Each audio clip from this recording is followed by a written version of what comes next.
There is a time and a purpose for everything under the heavens, and a time to be born and a time to die. And in this new environment, we bring new life into this world. We celebrate that, and we also celebrate all that happens over the journey of life. The idea or the desire is to be able to take care of an individual from birth through death, hopefully keeping that individual healthy and doing the things that they want to do as they grow and develop across their lifespan. Sisters of Providence spent 100+ years in obstetrical care, among other areas of care. Really care of people across the continuum of life.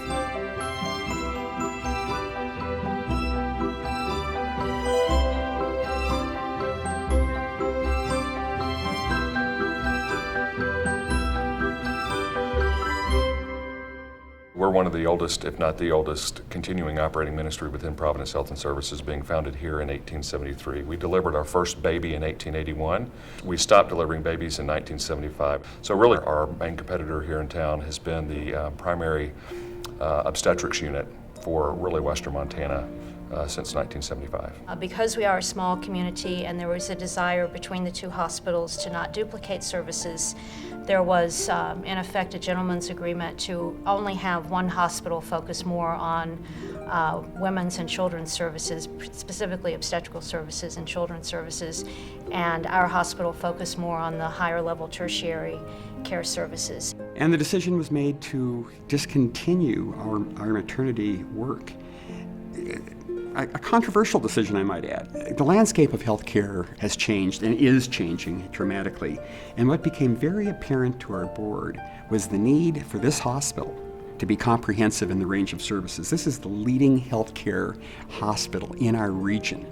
Without obstetrics, without really being able to bring babies into the world, that was really a gap for us. Not only because we wanted to care for the baby across the lifespan, but we really wanted to care for the women, the childbearing women who were making those choices. It was also, to use the words of the sisters, signs of the times. And the signs of the times in that period in 2014 was that the community needed and wanted an alternative to the delivery of their babies. For me in particular, it really caused me to think about, so what is our mission? And if we think about mission as revealing God's love, if we usher people from this world into the next, then shouldn't we also usher people into this world with the same power and spirit and energy?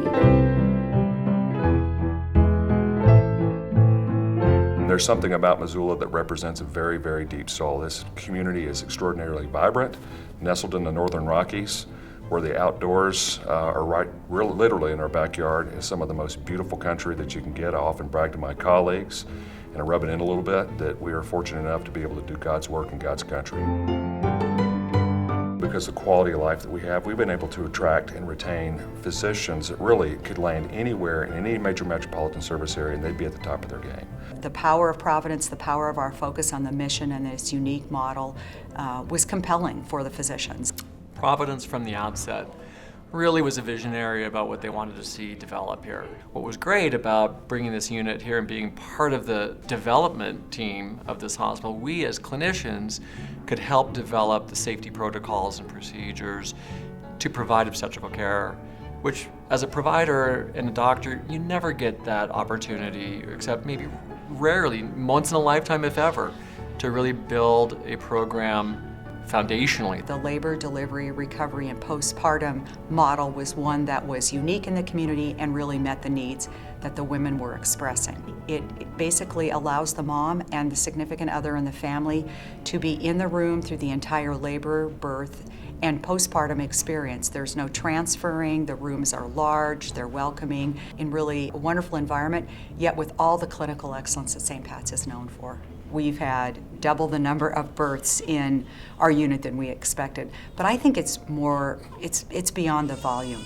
We believe it matters where you get your start. There's this real spirit of accomplishment that I'm hearing out in the community.